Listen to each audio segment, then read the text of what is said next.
দেখো তোমাদের 22শে ফেব্রুয়ারি থেকে এসবিআই ক্লার্কের কিন্তু প্রিলিমিনারি এক্সামিনেশন শুরু হয়ে যাচ্ছে।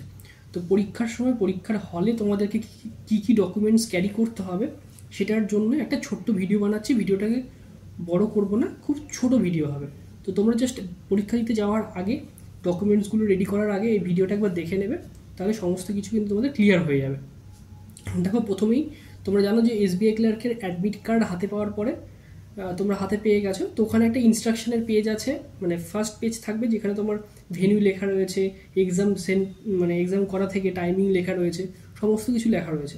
তার পাশে দেখবে একটা ছবি যেটা তুমি তোমার ফর্ম ফিল আপের সময় আপলোড করেছিলে, সেই ছবিটা কিন্তু তোমার স্ক্যান হয়ে থাকতে হবে। ঠিক আছে, সেখানে কিন্তু ছবিটাকে থাকতে হবে। অনেক ক্ষেত্রে অনেকে অ্যাডমিট কার্ড ডাউনলোড করার সময় টেকনিক্যাল কোনো গ্লিচের কারণে কিন্তু ছবিটা আসে না পুরোপুরি, তো ছবিটা কিন্তু থাকতে হবে।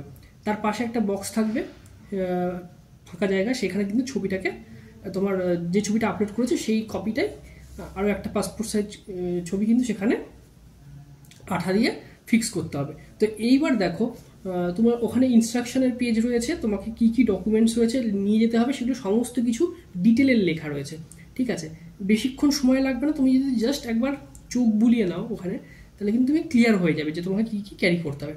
তার থেকেও বেশি ইম্পর্টেন্ট আমি বলবো যে তুমি কিন্তু একবার ভেন্যুটা দেখে নেবে, এক্সাম টাইমিংটা দেখে নেবে, এক্সাম ডেটটা দেখে নেবে। ঠিক আছে, দেখা যায় তোমার 22 তারিখে এক্সাম, তুমি পরের অন্য কোনো ডেটে এক্সাম দিতে চলে যাচ্ছে, তা সেটা কিন্তু করো না। তাই জন্য বলবো এক্সাম ডেট, এক্সাম টাইম আর ভেন্যু, এই তিনটে অ্যাডমিট কার্ডে ফার্স্টে দেখে নাও। ক্লিয়ার হয়ে গেল সব।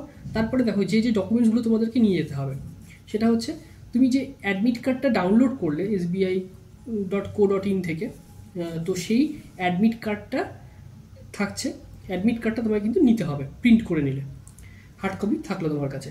অনেকেই জিজ্ঞাসা করে যে ইনস্ট্রাকশনের পেজগুলো কি ইম্পর্টেন্ট কিনা। ইনস্ট্রাকশনের পেজগুলোর কোনো দরকার নেই, শুধু দেখবে যেখানে তোমার স্ক্যান, মানে তোমার অ্যাপ্লিকেশানে তুমি যেই ছবিটা আপলোড করেছিলে অ্যাপ্লিকেশান করার সময়, সেই স্ক্যান করা ছবিটা, তার পাশে বক্সটা, এবং নিচে তোমার সিগনেচার করা বা থাম ইমপ্রেশন দেওয়ার, বা ইনভিজিলেটরের যে এক্সামের সময় যারা সই করেন, ইনভিজিলেটর যারা থাকেন তাদের সই করার যে জায়গা, তিনটে বক্স থাকে, সেই তিনটে যদি তোমার কাছে চলে আসে আর কোনো চাপ নেই, সেই ফার্স্ট পেজটা তুমি শুধু নিয়ে নিলে।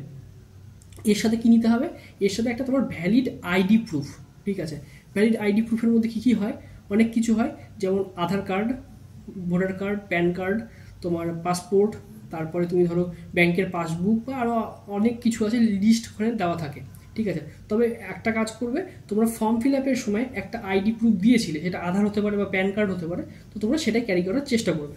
ঠিক আছে, এর পাশাপাশি বলে রাখি, driving licence learner, driving licence তোমার যদি অরিজিনাল থাকে, মানে লার্নার নয়, মানে এমনি যেটা তোমার কার্ডের মাধ্যমে আমরা যেটা পাই, সেটা যদি থাকে তাহলে সেটা কিন্তু ভ্যালিড আইডি প্রুফ।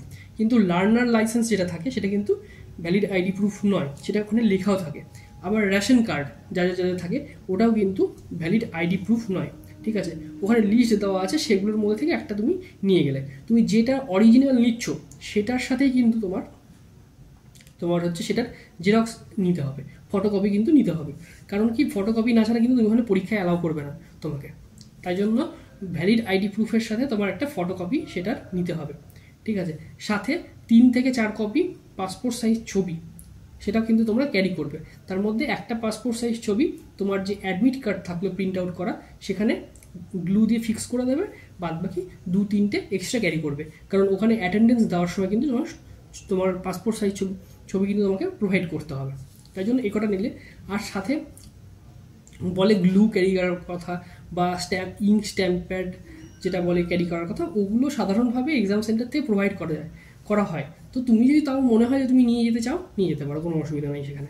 এগুলো সাধারণ বিষয়গুলো এক্সাম সেন্টার থেকে প্রোভাইড করে। সাথে তোমার হচ্ছে একটা পেন, তুমি যেরকম নিচ্ছ সেরকম নিতে পারো। সাথে তুমি যদি ওয়াটার বোতল যদি ক্যারি করো, তাহলে ট্রান্সপারেন্ট হতে হবে, যাতে কোনো রকমভাবে পুরো এপার ওপার যাতে দেখা যায়, সেরকম ট্রান্সপারেন্ট ওয়াটার বোতল তুমি কিন্তু ক্যারি করতে পারো।